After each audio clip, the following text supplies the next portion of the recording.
Welcome to We Lift. Today we're going to be talking about nutrition. So it's going to be basic nutrition 101. This is more of Doug's forte. Yep, So it's all me here. That's his thing. So I'm just going to kind of be listening to what he's saying and asking a few questions, probably some common questions that most people have. First and foremost, you need to figure out what your goal is. You're trying to gain weight, you're trying to lose weight. In terms of gaining weight, obviously, are you trying to put on muscle? If you're trying to lose weight, you're trying to, shed fat. Calories, calories in versus calories out.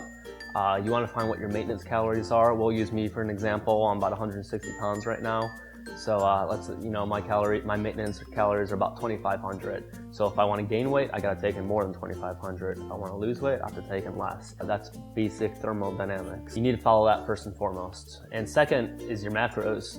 You got your protein, you got your carbs, you got your fats. The most important one out of that is protein by far. Whether you're trying to gain weight, build muscle, or you're trying to lose fat, you still need to have high protein. A general rule of thumb is about a gram per pound of body weight. So for me, again, 160, I'll take in about 160 grams of protein, whether I'm trying to lose weight or gain weight. And then you got your carbs and fat. Good recommendation I've heard was about half a gram per pound of body weight for fat. So that'd be about 80 grams for me.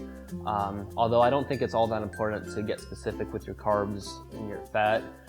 Like I said, you want to hit your protein first and fill in the rest of your calories, however you choose. Protein and carbs are 4 calories per gram. So if I'm eating 160 grams of protein, 4 calories per gram, so that comes out to, let's see if I can do that math real quick, 640, that's 640 calories. So I can fill in the rest of my calories with whatever I want.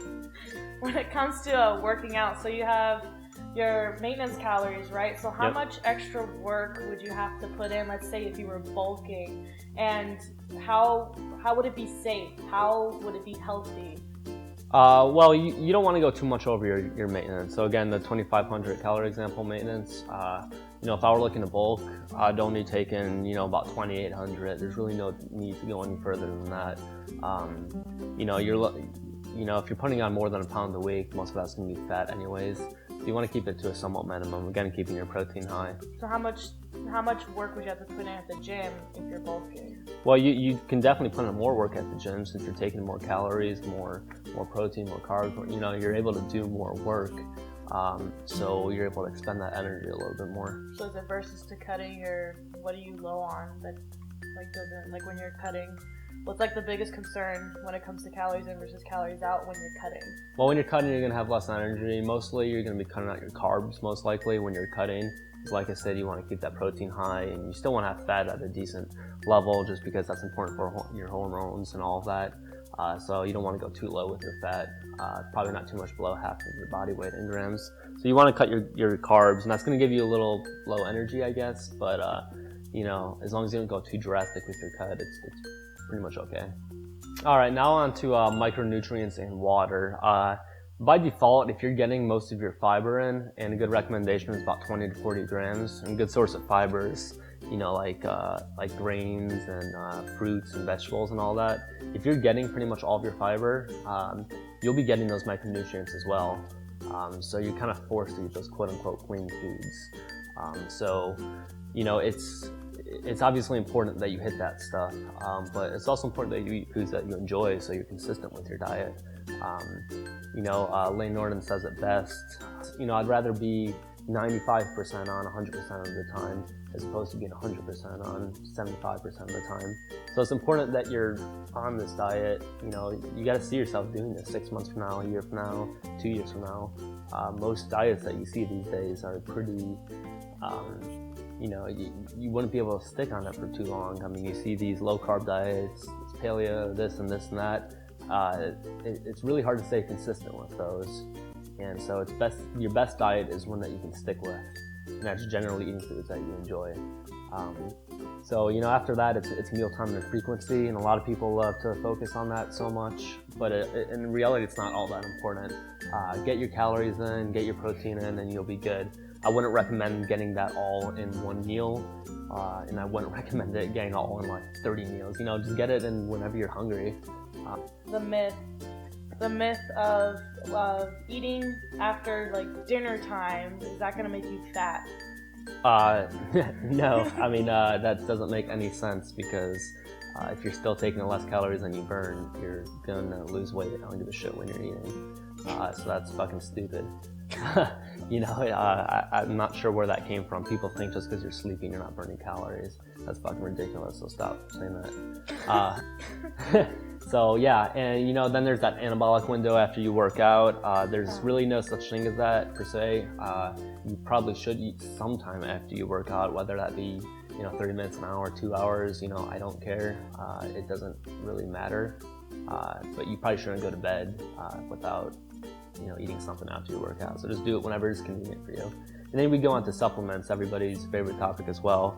And they think it's like, magic. They think it's like steroids. Is it cheating? Cheating? No, I don't think it's cheating because... I was told, somebody told me straight up, creatine is cheating. And I didn't know what to say. I was just like, you can just... Oh, that person obviously has never taken creatine. Go away.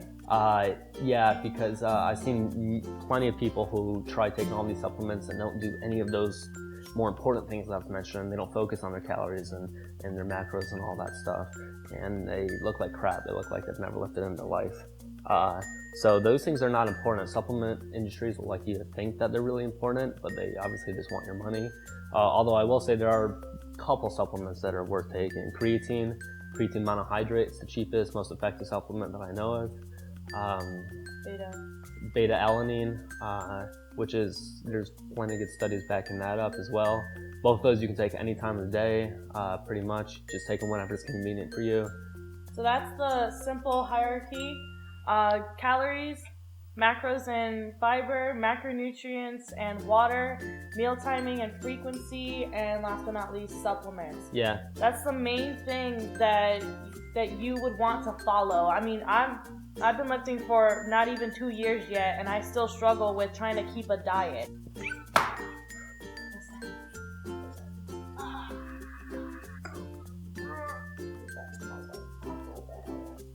Yeah, I mean, one more thing I really want to stress is, don't obsess about some of these things. I know I did that for quite a while. Like, I really want to get my carbs exactly how I have them set, fat and protein, like to the fucking number. And again, there's really no point of obsessing about that.